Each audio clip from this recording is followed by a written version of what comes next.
2015, an elite DFS Army Commando unit formed to bring high-level DFS strategy to the masses. Today, hated by DFS sharks and lineup sellers alike, they continue their quest to turn dope into DFS pros.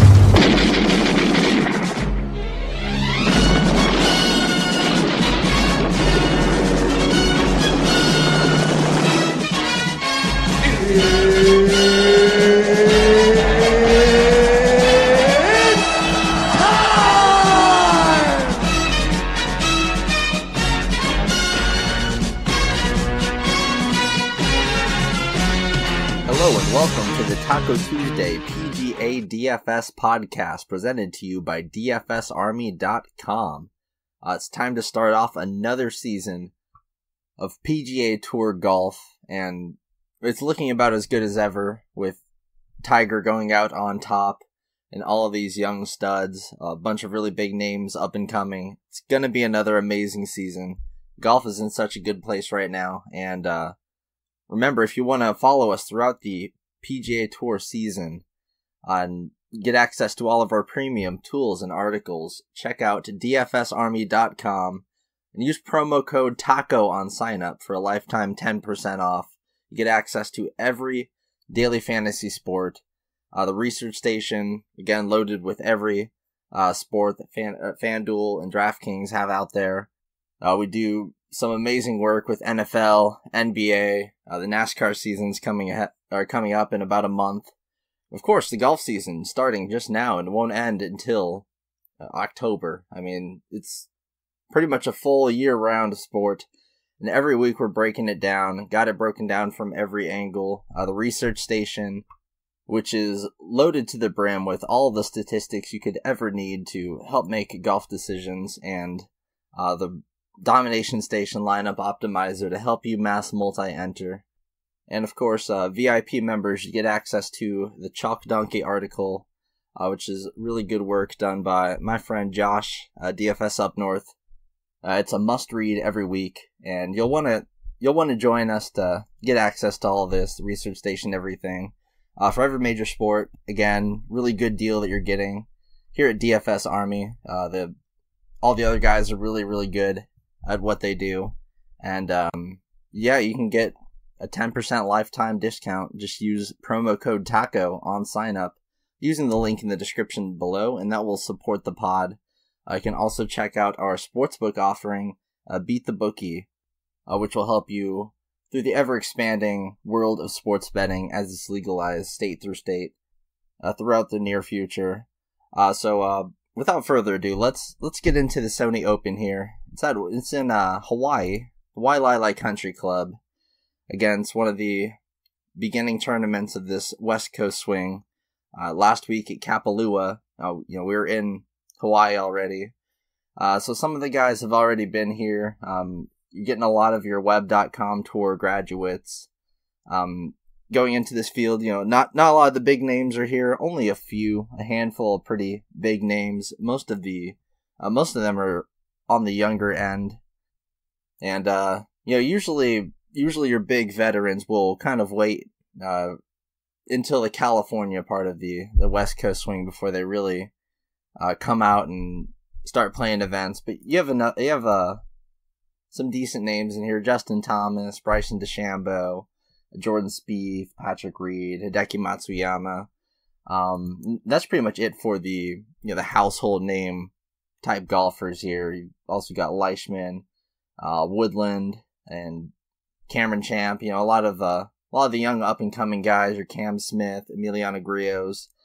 So it's not as bad of a field as it had been in years previous, but it's not going to be the strongest field by any event. We're going to have to wait until like the Farmers, Pebble Beach, the Arnold Palmer, before we start getting some really strong fields before, of course, the major season, which starts in April or so. So looking at Wailea Country Club, it's not going to be all that similar to Kapalua, which we were at last week. The only thing similar there is that the average scoring standard deviation, really the difference in strokes between everyone each round. Last week, Kapalua was ranked number 1. and the lowest in that number by a pretty good amount. A lot of the guys just score pretty damn similarly, and this course would rank second out of 70 events. So there's something about these Hawaiian courses that just really lead to predictable and evenly distributed scoring. I'm not really entirely sure why that's the case. I mean, those are the only two Hawaiian golf courses on the PGA Tour, but they seem to really stick out in that measure for whatever reason. So don't expect too many wild discrepancies, I guess, just compared to usual. Looking at the course itself, it's only 7,000 yards, a par 70. It's got tons of par 4s. You got 11 on the course, with 10 of them being over 420 yards. Well, technically 418 yards if we're going off of this year's pin sheets, but I don't know. It's really not all that different of a course compared to some others. I mean, par 4 scoring, about every course has roughly half the course that's par 4s. This one's just a little bit more than that. Really, it doesn't really change what you look at each week. Each week when you go on the research station, you're really just going to look at the projected course score, which takes all of the different hole types into account, and then calculates their average fantasy points per hole at each given hole type, and adds them up into one solid number. The numbers are on the lower end this week, obviously, with the lack of par 5s, but you'll mostly look at that stat there. Justin Thomas leads with an expected 17.5 fantasy points just from raw scoring expected during one round of golf. 17.5. It's not very much. You usually see people hit around 18, 19, 20 when there's some par 5s on the table. So, I mean, even though this is a pretty easy course, the raw fantasy point numbers won't really get all that high. Last year, players averaged about 67 fantasy points overall. It's not very much. We're coming off of a bunch of no-cut events where people score a lot higher than that. So, if you're looking at the projections last week and this week, obviously they're a lot different because there's actually a chance to miss the cut. We're going to want to actually look at stats like made cut percentage from last year and things like that. Something I had said last week and you're going to want to pay attention to this week is just, guys haven't been playing events lately. They just haven't. You've got some guys coming in with a month or two where they've only played like one or two events. You got guys like Bubba that haven't even played in America since the Tour Championship and played last week and just did horribly. And we're not going to really know what to do with these guys. You can't just avoid everybody. The few plays that do stick out are really going to be targeted by a lot of people. So, you kind of want to look at some longer term stats and just try to make 6 guys through the cut. If you can get 6 guys through the cut on DraftKings or FanDuel, you're going to really be looking good. I just feel like a lot of the ownership's going to get concentrated on some guys lately. That's just something I've been noticing happening more and more as of late. Last week we really saw guys pile on to just a few names up at the top, and they're extremely over-owned compared to everybody else. Granted, they all did pretty darn well, like Leishman and Woodland and Champ last week were all really popular, all finished like top 10, top 11. Woodland almost won the thing as the chalk. So it's like the trend with PGA Tour golf on daily fantasy, like DraftKings especially. The chalk is getting more and more chalky, but it's also getting better, really. That's just something I kind of noticed from last year. I know we've had situations like when Hideki Matsuyama was trying to three-peat, and he was the chalk, and then he withdraws, and stuff like that. And we've had, of course, your weeks where the chalk just misses the cut. We've had, Joaquin Niemann, who was incredibly popular throughout the swing season. He had some really shaky events. We saw Patrick Reed, who ended up getting really popular last week. He sucked. He was really bad. You'll have things like that, but for the most part, a lot of guys, you're not going to get guys that are just popular, and that's what makes them over-owned. we're going to look more and more at contest type, as you should really be deciphering which GPPs are being filled with hand-filled lineups, like your 3 maxes, your single entries, even your 20 entry maxes. Those are likely to be hand-filled, and people are just going to make those differently than the 150 maxes, where optimizers and lineup generators will fill up a good portion, probably more than 50% of that entire field. Those mini maxes on DraftKings were pretty much made for optimizers to go wild. And while sure, I do recommend you use optimizers for it, I just something I've tried to do is just look at those different types of contests and act accordingly. I've grown to reserve a bunch of lineups in different contests, and then like hand build my mini maxes, and then optimize like a bunch of single entries or 20 maxes that I've reserved. Just using the domination station, stuff like that. And, of course, getting away from some of the chalk that you think is not really deserving of being chalk. I mean, I've got a few ideas, but ultimately it is up to you, and just rooting interest, I like to take certain guys just because I like them, or just because I know the TV is going to follow them, and I kind of want to watch them in the coverage. There's nothing really wrong with doing that this week. And we also kind of notice course history. A lot of course horses here that just do good year after year after year after year. There are several examples of this. Guys that not only repeatedly make the cut, but repeatedly post top 20 finishes. Looking at Woodland, Kisner, Howell, Zach Johnson, Kuchar, Harmon, Reeve. I mean, lots and lots of guys here just riding crazy form. Like Jerry Kelly, since the turn of the decade here, he's got 4 top 10s, 14th last year. Brian Stewart with 3 top 6s in his last 5. You see a lot of that just compared to a normal tournament. It's sort of like, it's not as bad as like a John Deere, but it's up there as far as tournaments where course history seems to have an apparent effect, and the same guys do well each year. So these are all just things we're going to be looking at as far as the course goes. For statistics, approach sticks out here a little bit more than usual. This course ranks 2nd out of 70 in approaches taken from 150 to 175 yards. So you can look at some stats from that range. Also, it's bottom 2, or it has the second lowest number of wedge shots taken. Now, of course, these stats are excluding handful of courses where we didn't have shot link data from, but from all the ones that we did have data from, again, just had the lowest amount of wedges. I wouldn't look into that too much, just pointing out the interesting parts of this course. Driving accuracy is kind of optional here. Last week you had the course with some of the highest driving accuracy and greens and regulation numbers, just due to its wonky setup and humongous greens, humongous fairways. It's not the case this week, but the rough is not very penal, and guys usually have no problem with bombing it away, and just taking out the rough if need be. There's no real, there is a reason to hit the fairway. It's just not, again, like I said, it's just not as penal. What you really want to do are hit these greens.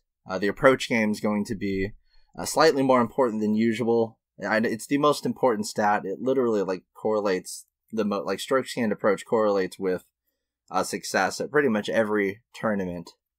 It's like the number one stat to use. So like I say, pretty much every year, pretty much every week I do a podcast. I'm gonna sound like a parrot on repeat every week, saying look at strokes gained approach, but you gotta, at this point we're just looking at it and how much approach should we be looking at and compared to usual. Usually the answer is a lot. This week it is one heck of a lot. We're also going to want to look at putting. It's a little bit more important than usual. I know that it's something that's usually best left avoided, or even somewhere where you target the guys that have been putting bad. And while there's still merit to that, that's usually more of a showdown strategy. It does seem like good putters have actually done pretty well here, and the reason for them doing well here is their putting on the course. So be that for what it may. I'm never going to get too into guys that are just good putters. Just this week, I'm not going to see it as a negative, and I'm actually going to see it as quite the positive, especially if they've got good splits on Bermuda. Again, like I had said, long-term stats. So last year's season-long adjusted field ranks are going to be a really good stat to look at, just to get a nice overview of how good people have played. And they also threw the West Coast splits on there, just from last year, so you can see who tore this part of the country up. And a lot of the time, the same sort of guys, your Howells, your Brendan Steeles, they really do so much better on the West Coast, Bermudas and Poa Nui Greens and stuff, and they do in other parts of the country. And you see the same sort of thing with the Florida guys. You see the same sort of thing with the Texas guys. It's just an interesting way to look at different splits here. That's pretty much how I'm going to be going about it. As far as form, swing season form from last week, like I had told people with the Tournament of Champions last week, statistics and form, the importance of it going into the week is probably at the lowest point it'll be all season. With statistics are about to get sort of messed up with the tournaments, with the multiple courses, with some of them having shot link data and some not. But right now it's pretty confounded. Not only do we have the weeks where we have no data from anyone because nobody was playing anything, but we've also got a lot of guys with low to no data from the web.com tour, and you had your events like Mayakoba that didn't have a shot link. Same with WGC China, I do believe. So, data's not looking too hot right now as far as just, if shot link is not available, there's not much you can do to look at things like strokes gained and all that. But so we're going to want to focus on a little bit longer term of a sample just to get a better sample, but still at least be mindful of who's been playing all right lately.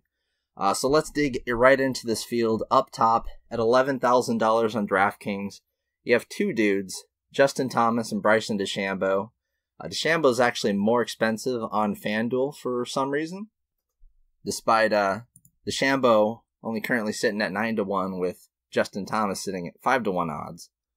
So on FanDuel, Justin Thomas is probably going to be overwhelming chalk. On DraftKings, you kind of have to think about it a little bit. I'd still expect Justin Thomas to be very popular. Won here in 2017, 14th last year. Did have the miscut in 2016, but a 6th place finish in 2015. He came off of a pretty long stretch of not playing anything since the last WGC event, and he finished 3rd last week at the Tournament of Champions. And he did it mostly through approach, leading the field by a pretty good amount in strokes gained approach. So that's just Justin Thomas's calling card. He's one of the best. I'd say he's one of the best strokes gained approach artists in the entire field, or in all the PGA Tour. So I'm going to like Justin Thomas pretty much every week. I liked him a whole lot last week, and he's one of the few guys that really helped me get through my Leishman and Woodland fades that really came back to bite me. But yeah, Justin Thomas is the class of this field. I like to just look at the number when it comes to these number one guys. Sometimes you're paying $12K for a Dustin Johnson who's like 8-1 or 9-1. 6-1 is about as good as you're going to see all year long. We've seen some guys hit 5-1, like last week. DJ was 5-1. Well, I'm saying 5-1, but really it was 4-1 because it's just a little confusing. When I say to 1, it's fractional, so you guys can understand here. But on the research station, I just use the decimal point because it's just easy to look at the number and not have to focus on the over 1 thing because nobody really gets that high. But Thomas right now his odds are at 6, so it's 5-1, and you don't really see many people get lower than that. Last week we had DJ at 5, but that was in a 30-person field. So we saw. We've seen guys hit, about 5. That's like the best I've ever seen anyone at a full field event. So 6, I mean, you're getting about as much value as you possibly can from getting or playing Justin Thomas. So it's a really strong move to make. His adjusted field rank over last year in 20 events is 88%. So he beat 88% of the golfers he teed it up against. In the West Coast swing, he beat 91% of the golfers they teed it up against. He's just really fucking good in comparison to all the guys around him. I would say that Spieth, one of his best friends, might be the only golfer that you could argue is better overall, but Spieth just had a really, really rough year last year. Not really showing any form at all. So Thomas clearly the best play you can make. Last year, he topped 20 in 70% of the events that he played. That is just ridiculous. Absolutely ridiculous. So he's the strongest move you can make, I think. I think he's definitely the way you go up top, either side. On FanDuel, it's going to be more chalky, but it's going to be chalky either way, just immensely chalky on FanDuel. Bryson DeChambeau, he's 11,100 on DraftKings, like I had said. He's actually the same age as Justin Thomas, even though he came into the PGA Tour a little later than him. For some reason, I'd never thrown age on the research station before. I'm like, why not? I'm actually kind of a little surprised. It's something I haven't really looked at all too much, and it's kind of surprising to see some of the ages on these guys that you thought were a little bit younger, but are really old, or vice versa. But yeah, Bryson DeChambeau, he got to play here in 2017, came 49th. Nothing too interesting there, but of course we've seen him win countless times over the last year. 5 times, or 4 times to be exact. Won at the Northern Trust, and then followed it up at the Deutsche Bank Championships during the playoffs on what was, almost an unprecedented run for a guy so young and so new on tour. And then followed that up by winning the Shriners during the swing season, just for the heck of it. The dude, he was 7th last week, but he was really in contention for most of last week. He's just a beast. He gains so many birdies. He actually gains more birdies to the field than Justin Thomas does. And if it wasn't for a guy named Cam Champ, he'd be number 1 in this entire field. Now, Bryson did not have the approach numbers that JT had last week at all. He was 23rd in the field out of 34 golfers, as where JT was number 1. But he was the number 1 in one category, which was putting. And surprisingly enough, almost dead last in around the green. So, be that as it may. I'm going to lean Thomas here, obviously, because approach is just a smarter way to attack this than putting. But with Bryson, I really like Bryson last week as well. Him and JT were pretty much my core, because in a no-cut style event, you're going to want the guys that just absolutely gain tons of fantasy points to the field, birdies to the field, are very aggressive, and they're just really, really good at finding the birdies and getting those DraftKings or FanDuel fantasy points up. And these two are the top in the projected core score for the week, so I mean they deserve to be the highest price guys. And it's just DeChambeau has just been getting it done through putting, and that was kind of the story for him last year as well. He ended up over his last 50 rounds in the 2018 season.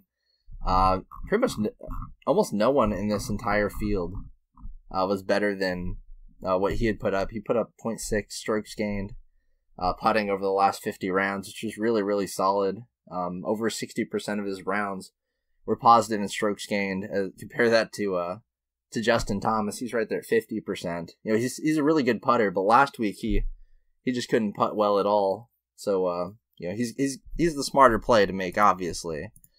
Is what I'm trying to say here. It's just DeChambeau is also very popular with the people, and he has those wins on the board. So his ownership might be pretty similar, and especially on FanDuel, it's just so much smarter to take JT. But I'll just move on here because I could just harp on take the top guys all day long, which is it's easy to say that, but you've got to be able to afford them if you're going to be doing that. And I think there are some guys in this 9K range here that might even be better plays than those two, even though I've really really expressed my love, my like for them. Gary Woodland here, over the last 4 years, he's not finished worse than 13th. He's at a 7th, a 6th, and a 3rd in that span as well here at this event. Just really one of those guys that just are really good at this event for some reason. Before those 4 years, he did have a 3-year hiatus of playing here, and he missed the cut in 2011. But right now, he's looking about as good as possible. Pretty much, he started last year as one of the best looking guys statistically. He's making every freaking cut. And then somewhere in the middle of the season, towards the middle end, summertime or so, he really just kind of fell off a cliff and was not good, finishing in the 80s and 90s every week, kind of falling out of relevancy.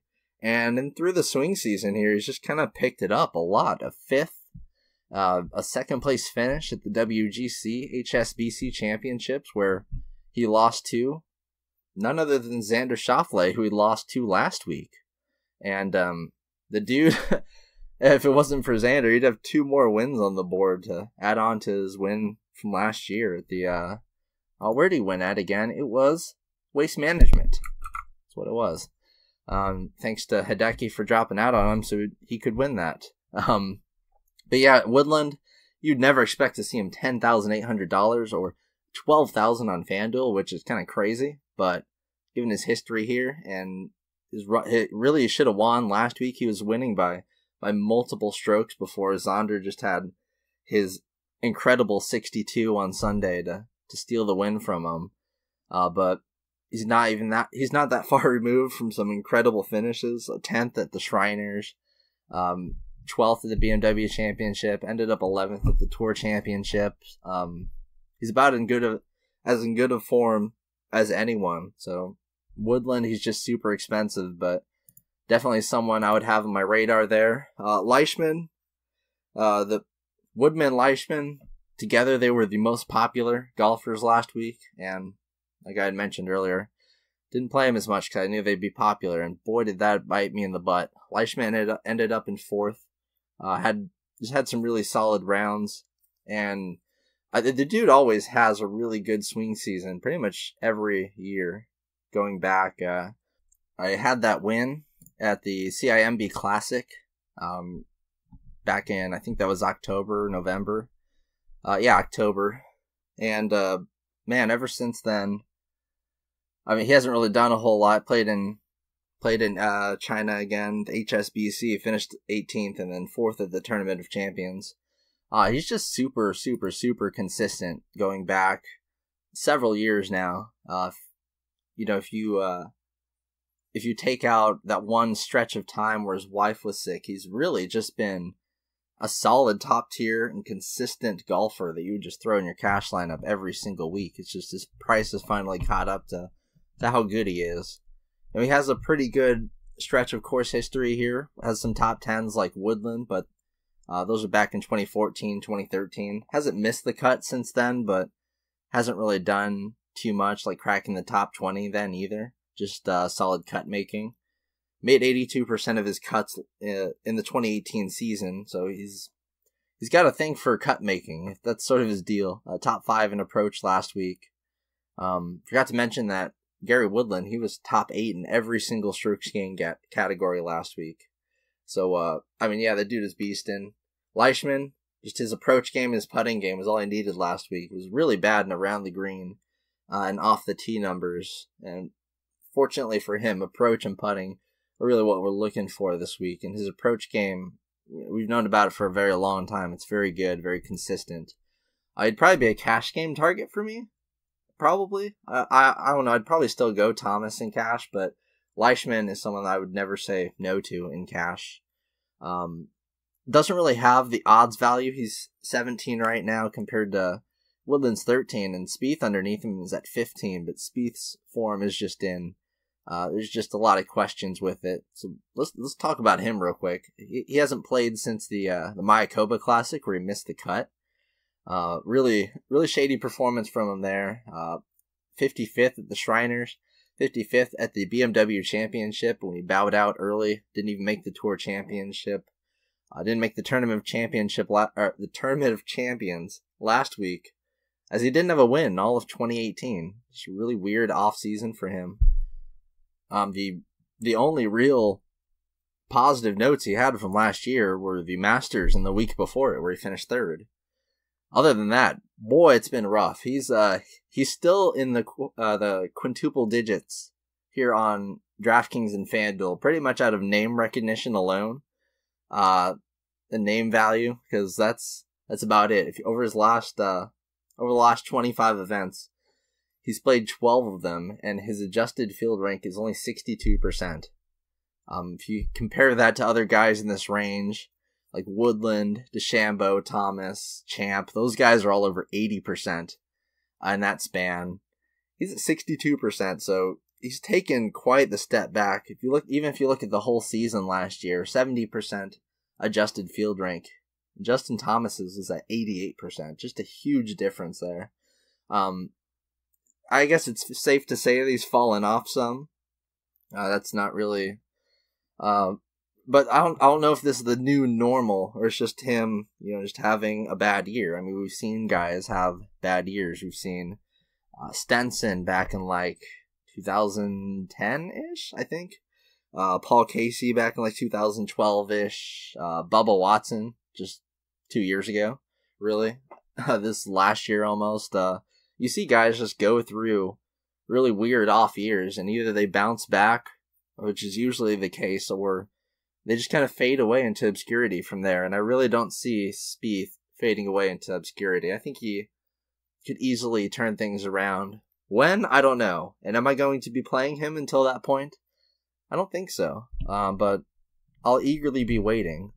He actually drove the ball 300 yards on average when you adjust for the field last year. So it's not like he's short. He's not the short dinker and dunker that people made him out to be. He's definitely ready for the future of this game, which is all based around driving distance. Not so much as some of the other guys, that we speak of in the same breath as him, but I'm just gonna be sitting and waiting with Spieth. He's gonna be low owned all the time, sure, but I'll wait until his form is really solid before going in on him too much.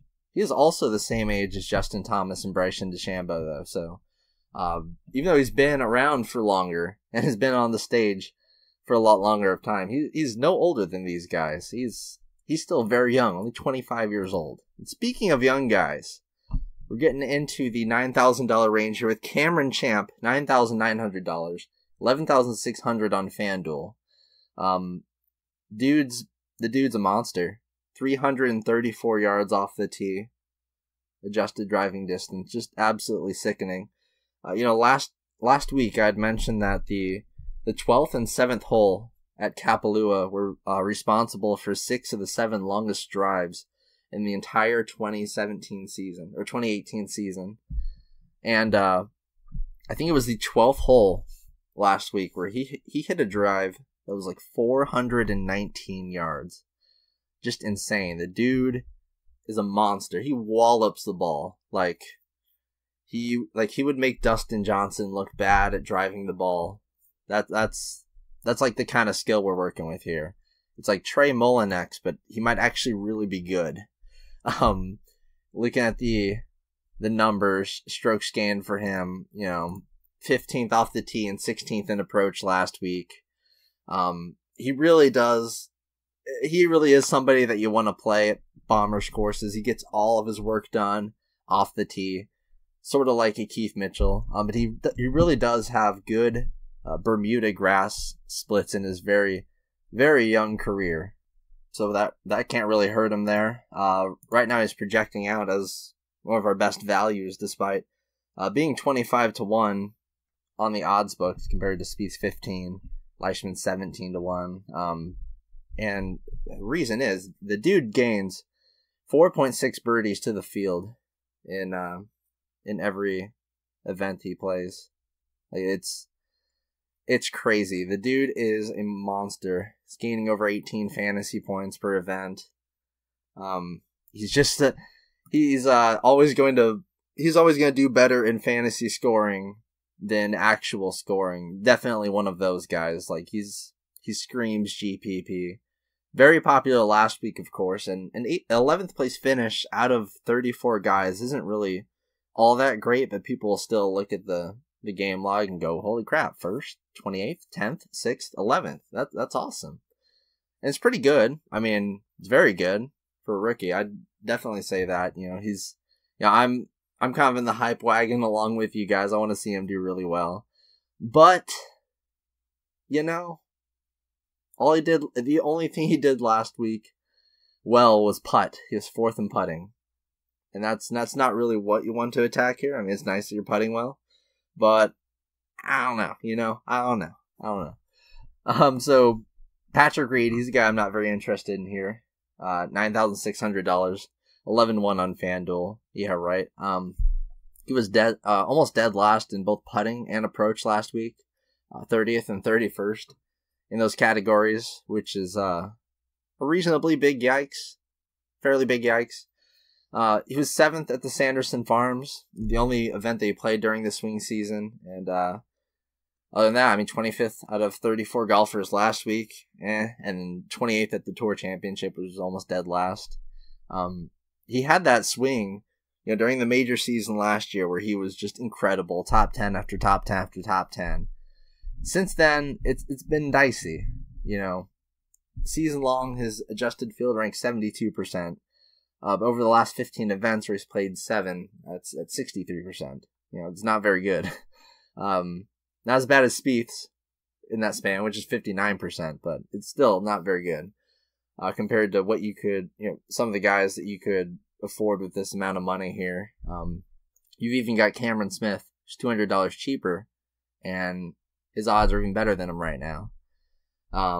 So with Reed, not quite interested. Cameron Smith, still not very interested. I know he has a real knack for these top 5, really top 3 finishes. He loves to come in 3rd or 2nd.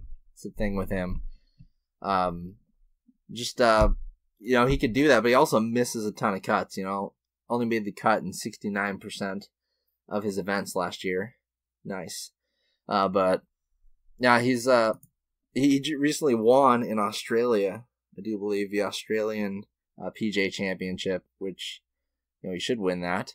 Him or Leishman should win that. Really, I think what was it I think Jordan Spieth almost won that, or he won that a few years ago or something. I don't really know, but Cam Smith. If you're gonna play him in GPP. He's getting some line movement. Of everyone 9,000 and above, he's gotten by far the most line movement of anyone.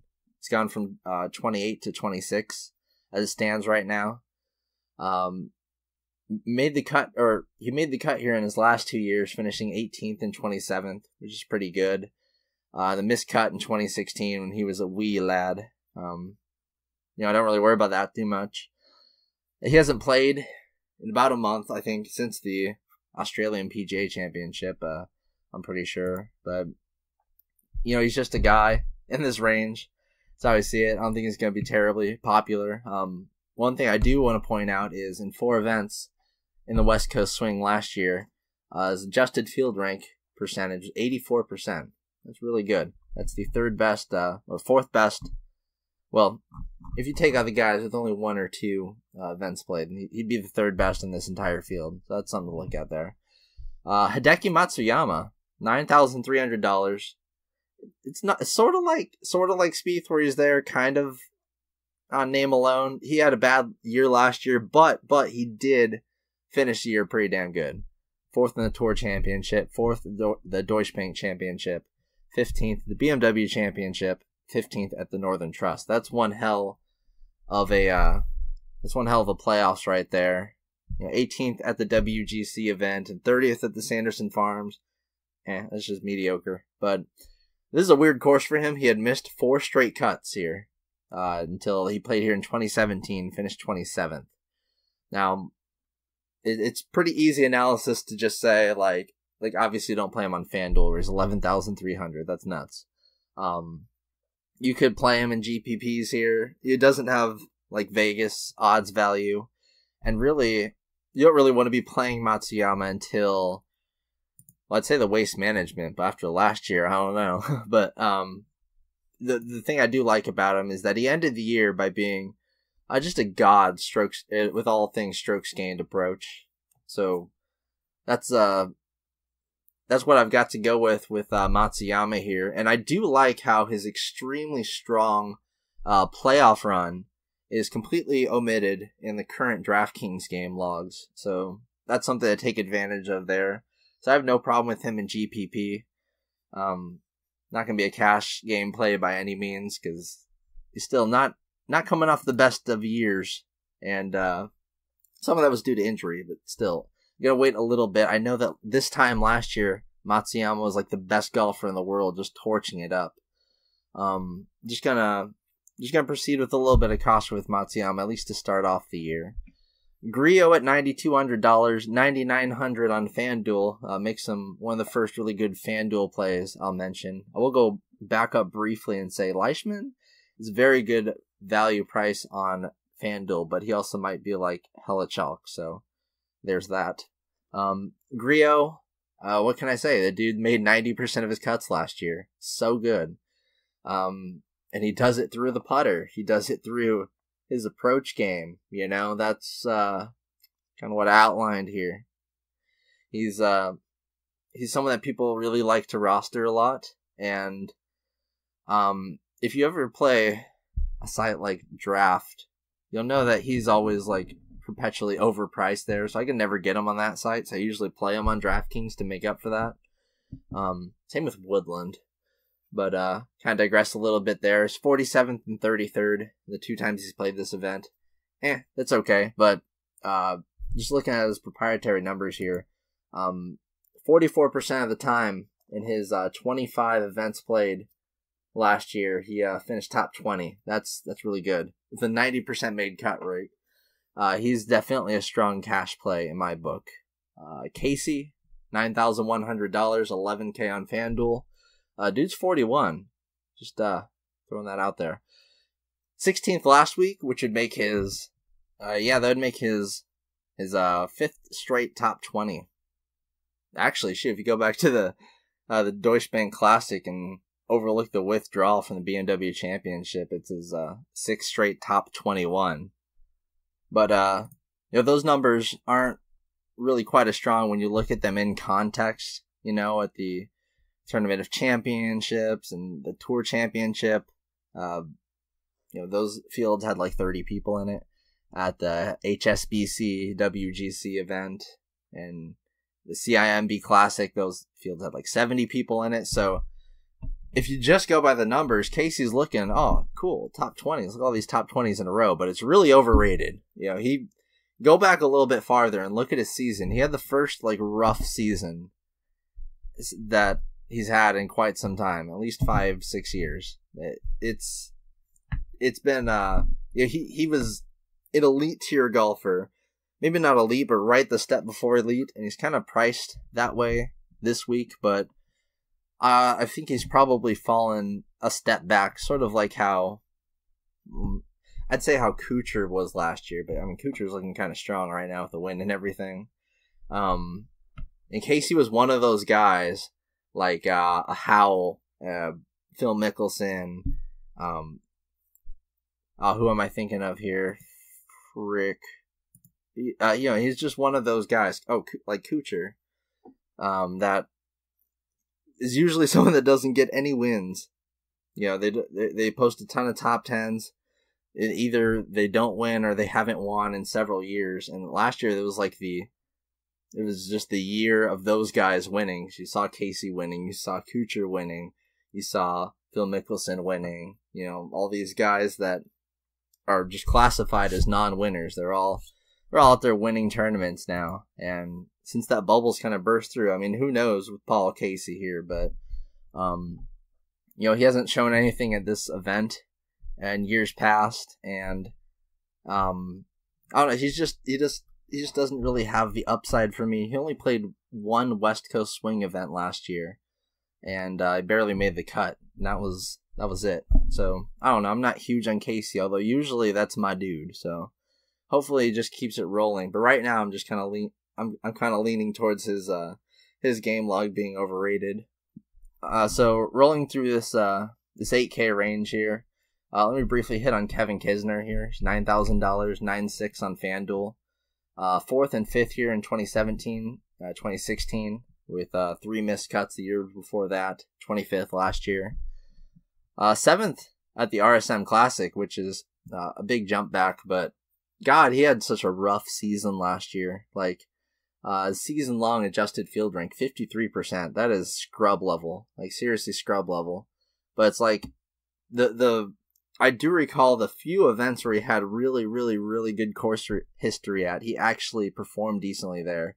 Everywhere else, he was just tragic. You know, he made only 58% of his cuts. And this is pretty sad, but only 14% of his events played, he had top 20 finishes. And that is not like Kisner of 2017, 2016.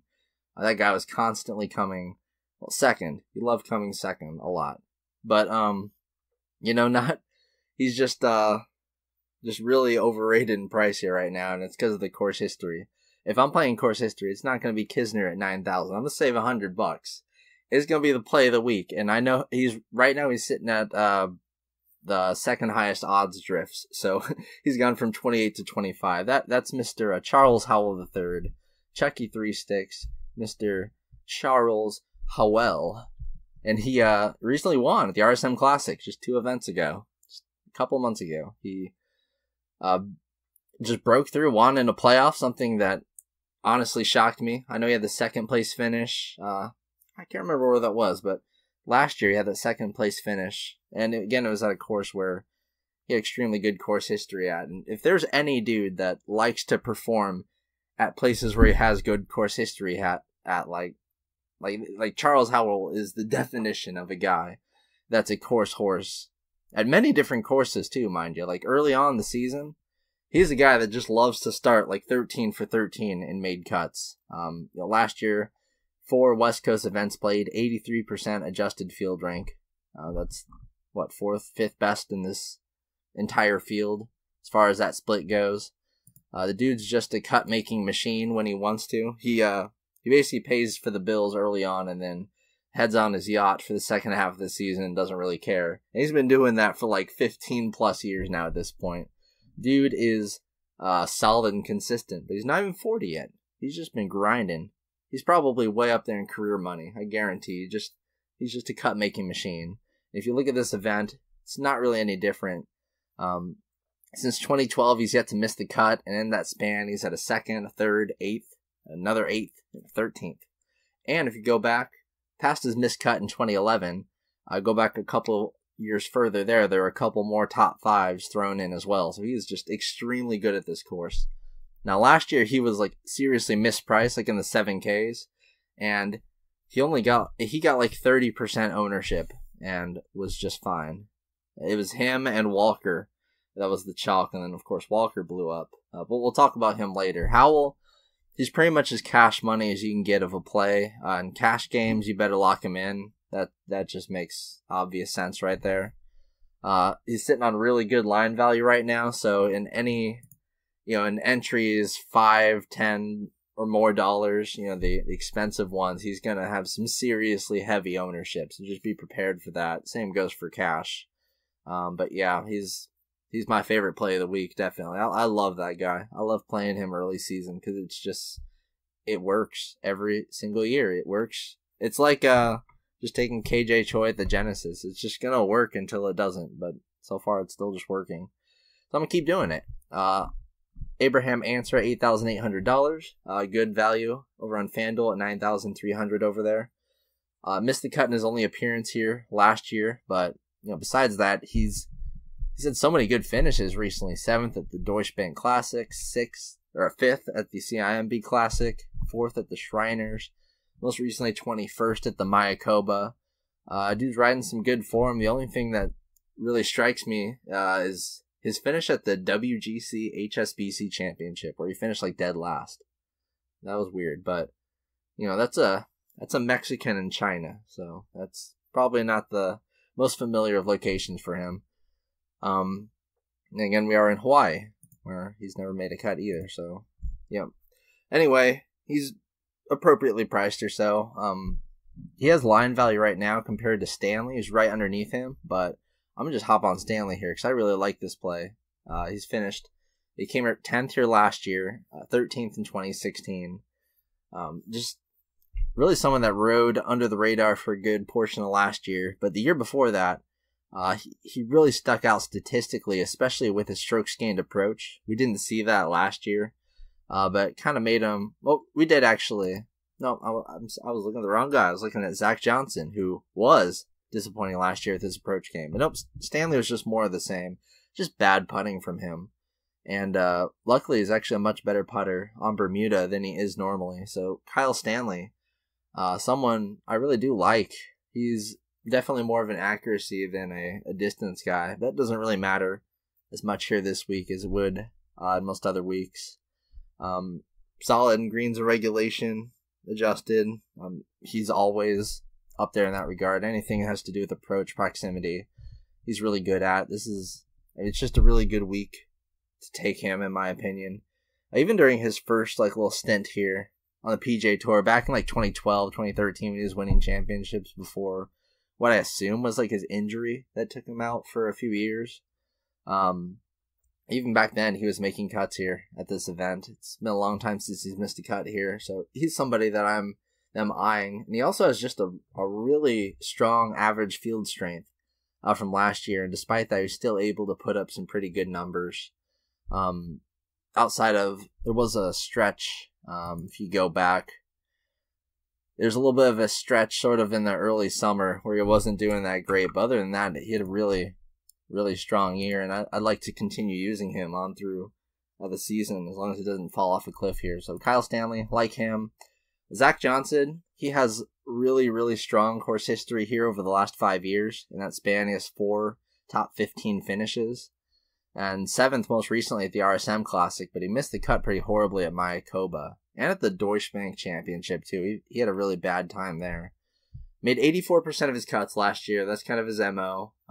But his approach game, it's kind of gone away from him. He's become reliant on the short game, which usually he's always top 10 every year in approach. So that's kind of worrying to see from ZJ. He had kind of a year where he made all the cuts, but had he only finished top 10 in 5% of the times he teed it up, and that's really low. So you're looking at a cash game play with no upside if you pick CJ. Matt Kuchar. Now he's got insane course history, and it's about time he goes back to this course. Since 2011, he has no finish worse than 13th. He has 4 top 10 finishes. Dude is a monster here. I don't know why he's taking the last 2 years off, but it's good to see you back. And we just got a win from you at the Mayakoba Classic. That was out of nowhere. I did not expect Kuchar to win again. I'd always had Kuchar down over Fowler as my best golfer to never win a major, and I assumed he would never win again. He's 40 years old now. It's crazy to think that Casey is older than him, because he looks a lot older than Casey, to be quite honest. But yeah, not really. He's $8,500, so the days of Kuchar being in the 7K range, I guess, are kind of in the past now. That win, I was kind of on him during the Mayakoba event, but I barely played anything at all, so I couldn't really cash in on that. Last week, he was almost dead last in the field in strokes gained off the tee, because it was kind of wide open Bombers course, and he's Matt Kuchar. But he was 7th in strokes gained around the green. Just wish I saw better approach stats from him. He kind of tailed off just like Zach Johnson did last year. He's actually negative in strokes gained approach ever so slightly. But, he's a veteran at this course. He'll know what he's doing. He's a really strong cash gameplay, I guess. I guess there is upside with all these top 10s a dude has here. I'd really just play him for the course history. He's just on that level of play right now. Rolling through here, I've got to get through the rest of this field, so I'm just going to point out some of the guys that really pop out. Right now, Patton Kizzire has drifted more than anyone, started at 37 on Monday, sitting at 34 right now. It's a movement of 9%. He's the defending champion at this course.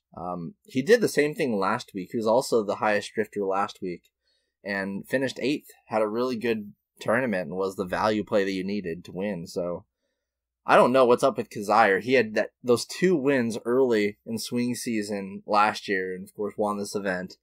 And you thought like huge things were coming from him, and then he just fell off a huge cliff. He didn't even make half of his cuts. He was so bad. His driving accuracy was pathetic. He like lost fantasy points to the field on average despite having 2 wins in a season. Like, that's really bad. But I guess he's gotten it together recently, and people are just betting on him. And 15th at the RSM. It's pretty much that, and the 8th place finish at the Tournament of Championships. Because everywhere else, all of his other finishes are like, they're not good. I know that you're gonna look and see he's got incredible line value right now, but let me just read some of his form. This is his form from like the playoffs and back. This is how bad it is. 21st out of 30 dudes at the Tour Championship. And 61st out of like 80 dudes at the BMW Championship. 71st out of 100 dudes the Deutsche Bank Championship. And then 60th out of 120 dudes at the Northern Trust. It's not good by any means, but it's definitely it's pretty bad. But then 81st at the PGA Championship, missed the cut. 31st at the WGC. That's a 60-person field. Then the 131st at the Open Championship. 30th at the John Deere. That was pretty decent, I guess. And then 142nd at the Greenbrier Classic. 121st at the Travelers Championship. It's just all miscuts. I could just read off just miscut. But that was the middle of his season last year. He was so freakishly bad. So just mind that going into this week. If you only have looked at the last few weeks, and the odds line, you'd think that Kazire is like the play to make. But just remember to look back a little bit further than that. Unless he just randomly remembered what he had forgotten during most of the last season that he had used to win early in the season or something. I don't know. I have no idea, but he's just one of the really confusing plays out there. Another one would be Harman, same price as him, but way more expensive on FanDuel. He's got incredible history here, like a lot of people.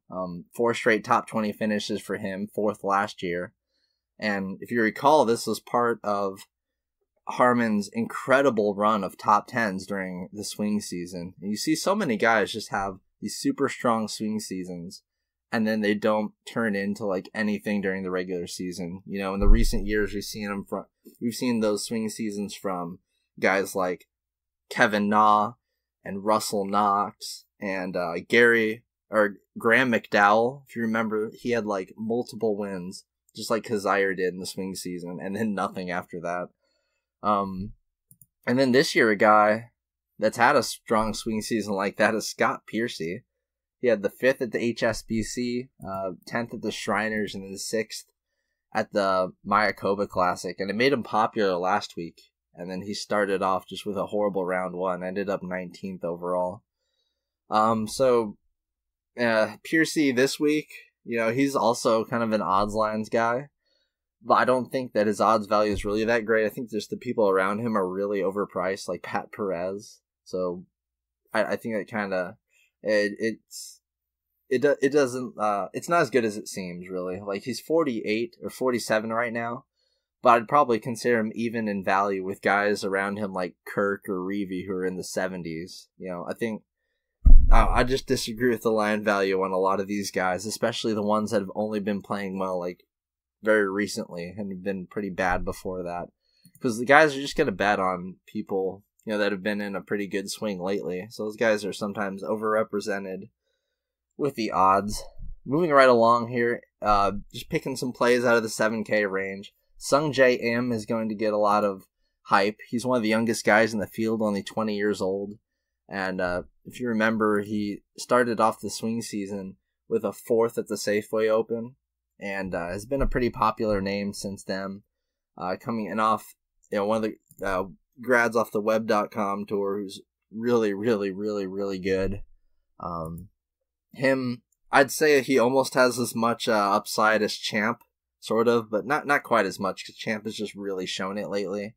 Im's had kind of some up and down performances, a really bad performance at the CJ Cup, and a 40th at the WGC HSBC Championship, a 60 or 70 man field. That's not really that all that impressive. 73rd at the Mayakoba, but he's someone that just he's going to be popular just because he's a really, really hot name, and his strokes gain stats, from what we've been able to see so far, have looked really good. He gains a lot of birdies too. And then Dylan Fratelli, someone that we've known about on the European Tour for a little while now. We started seeing him last year when the Euros kind of shipped over for the Honda Classic. He's one of those guys that kind of stuck around. Really good overseas, like consistent cut maker and all that, but really inconsistent here in America. We did see him at the Safeway. He finished 25th and 54th at the CJ Cup, but I don't really know what to make of him as a play. And I think Kevin Choi at $7,500. That's a pretty darn good play. Most people are going to realize he's really underrated. He's like one of the top 7 projected guys on draft. So you're probably not, if you play it smart at all, you're never going to have him. So you got to play him on DraftKings if you're doing any cross-site hedging like me.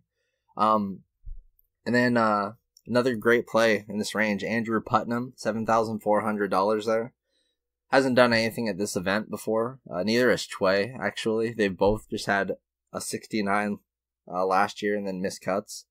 But Putnam's someone who's had just really, really strong, really strong form over the last few months. Over the last 25 events, he's played 14 of them with a 70% adjusted field rank. It's really good. Especially for someone that's played so many events in that span. He has one of the best marks there, especially for someone so cheap. He is 4th at the Sanderson Farms Classic, 14th at the Tournament of Champions also. He was one of the other punts you wanted. And that's the guy I went with over Kazire, so I guess it worked out either way, but really cheap this week, and he's going to be overlooked, even though he has the odds value. He's going to be overlooked because there's another guy in this range, Mr. Jimmy Walker, same price, even cheaper on FanDuel. And he's won this event not once but twice. He won it in 2014 and then followed that up in 2015. And has some other good finishes here historically as well. 4th in 2011, 13th in 2016. But he's missed the cut the last 2 years, and he's been a chalk buster, big time. Now, of course, the big news with him, obviously, it's old news at this point that he suffers Lyme disease. And he even gave it to his wife. So that really sucked for him. And we've seen him become less consistent. If you remember a couple years ago when, during DK's younger years, Jimmy Walker was someone who was just safe for cash every week because he just had a big driver and could putt better than anyone. He was the best putter on tour. Now he's kind of wildly inconsistent, which it kind of makes sense given the Lyme disease deal, but we have seen him do pretty decently at places he's done well, at least over the last several months. He hasn't played in quite a while, since the last WGC event, and he hasn't played well in even a longer time than that, but he kind of seems to strike out of nowhere. He still has that upside. 17% of the time he was finishing top 10 last year, despite him, struggling through a really bad year. So the upside is there. He's going to be popular, though. He's so cheap and has that history. So, again, that's why I'd go to an Andrew Putnam there, who was only 6% owned last week, despite it being a 30-person field. So, yeah, it's a sign of someone that's a bit under the radar there. And Patrick Rogers also is this price. He's coming off the 2nd place at the RSM Classic. That's really the case for him. Also, there's also Danny Lee, who has the same case, coming off a 2nd at the Mayakoba Classic. He's actually been in some pretty decent form if you look at the, over his last 8 events, 79% adjusted field rank. That's really good. Going down to the low 7K range, some guys I want to point out. Kevin Na, still listed as questionable after withdrawing last week, so you probably don't want to mess with him at all. And yeah, just kind of warning you. But 2 really good plays I see at $7,200 are Sam Ryder and Ryan Armour. Armour is someone who he actually had a lower made cut percentage than Sam Ryder, but we'll get to Sam Ryder in a second. Armour really is just kind of a safe, driving accuracy specialist sort of dude. It's a shorter course that kind of plays into his hand a little bit there, and yeah, he rates out as one of the better value plays here. Him and Kevin Na are two of the only guys, $7,200 or lower, that are actually under 100 to 1 odds. So they kind of stick out a little bit in that regard. And Armour's coming off a 15th at the RSM Classic and a 21st at the Mayakoba Classic. But then if you look at Sam Ryder, he's got some crazy percentages going on. So 17% of his events that he's played, he's finished top 5. That's kind of crazy. This is a $7,200 dude, and he just has this top 5 upside that's just uncanny. He just strikes out of nowhere. He's just like Danny Lee, except for he's even better. He had a really tough time at the RSM Classic where he missed the cut. That's his most recent event, but he was 3rd at the Shriners and 4th at the Safeway Open over the swing season. And we can even look farther back and see he was 7th at the Barracuda, 2nd at the John Deere, 5th in Houston. So really, if it's a weaker field, kind of like this one is, he has a chance to not only do well, but be in contention in the top 5. So he's also got a really, really good strokes gained approach split from, well, pretty much every split of his with approach is good. That's how he gets his work done. So that's someone I'm going to target for sure. Then just going down a little bit further into the lower 7K range. This is where the field starts to get a lot worse, and you really don't need to dip below 7K because honestly, there aren't guys to really pay up for. None of these 12K guys, or not too many of the 10K guys that really demand you take a whole bunch of them. But you've got Jerry Kelly, who has 5 top 10s, 4 top 10s, 5 top 15s over the last decade, which is really good for someone who's 52 years old. So might want to be mindful of his age coming in there. At the same price, got Ryan Blom. He's coming off the 4th at the RSM Classic. Usually has some pretty good approach numbers. No one had better approach numbers last year than Jerry Kelly, though, but that was a small sample size, definitely.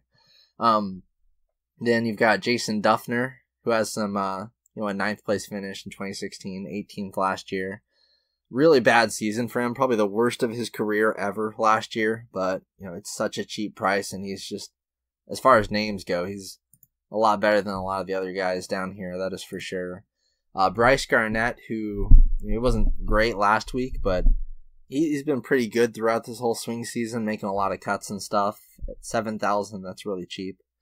Vaughn Taylor also, just a cheap price for him at $7,000, but that might be more of like a cash game consideration. You've got Killer Keith Mitchell, $6,900. One of the few sub 7K guys I'll actually endorse this week.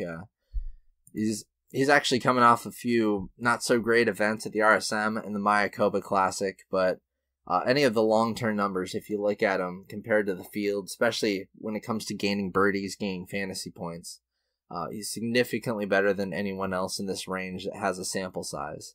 So Keith Mitchell is someone you're going to want to look at. And then Ollie Schneiderjans at $6,900, 7th year last year, and debuted with the 27th in 2017. He has been in really rough form this whole swing season. I'm not going to lie, it's been bad, but he's got, he's a much better golfer overall long term than anyone else in this garbage can range. And there really aren't many more people to report on down here. You've got a lot of your web.com graduates. Not a lot of them really, at least in this field, not a lot of them stick out as people to watch out for. There was one person I wanted to mention really quick. Let me find, I want to make sure I pronounce the name correctly, of course. Oh yeah, it's Shugo Imahira. He's $6,800, coming in from the Japanese tour where he's really good, incredibly good, always finishing top 12 or pretty much every event, winning several events. He actually made the cut here last year, and just someone to think about. He's coming in off of some international success and is actually ranked 50 something in the world. So just a name to look out for there. Other than that, going much lower than that is going to be really, really risky. Maybe Kramer Highcock, he's got some a little bit of line value going for him. Troy Merritt also, even though he's been really awful at this course. He was putting really well last week and just has a lot better form than a lot of the guys around him. And Scott Langley also at $6,600. He had a few good finishes at the RSM Classic and the Mayakoba Classic, but he also kind of really crushed the Web.com Tour season late last year.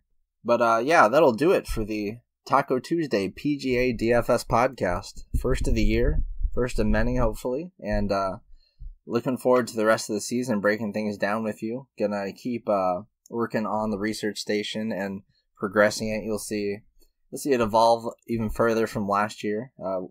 It's never gonna stay the same. Always gonna keep pushing forward, and I'm working on new data sourcing and stuff. And hopefully next week you can get to see the beginnings of that. Gonna get the simulator pumped out there, and that'll help us a lot. Try to make that more of a focal point of what we're doing throughout the rest of the season. Just got to get all the logistics in place and everything. And yeah, if you want access to, again, like I had said, if you want access to all of our premium research articles and tools, the research station, domination station for not just golf, but all the major sports during the entire season, come get a really cheap membership to dfsarmy.com. Just check us out, dfsarmy.com, and use promo code TACO on sign up for an additional 10% off. And that would support the pod greatly. And I promise you will not regret it. It's a really awesome community to be a part of. And we've been really big winners. You've probably seen our helmets all over the DraftKings contest if you've been around for a little while. We're all over the place. And you should just join up, join the ranks. It's a fun place to be. You'll love it here, and we do good work, make good content. So I will see you guys next week for I think it's the career builder next week, so that shall be fun. And I'll see you guys then, later. Thank you for listening to the DFS Army podcast. Join the DFS Army today and gain access to our private Slack chat, where you can chat with real DFS pros and coaches, as well as other DFS Army members with winning track records. Also included in your membership is access to our premium articles, DFS Army weighted projections for every sport we offer, from NFL to MMA, weekly player picks and cheat sheets, the strategy vault of timeless concepts, and the DFS Army Domination Station, a truly state-of-the-art lineup optimizer, offering your personal projections or ours. The DFS Army membership is the best value across the industry. Join today and get 2 free ebooks, as well as the secrets to unlocking a new level to your game.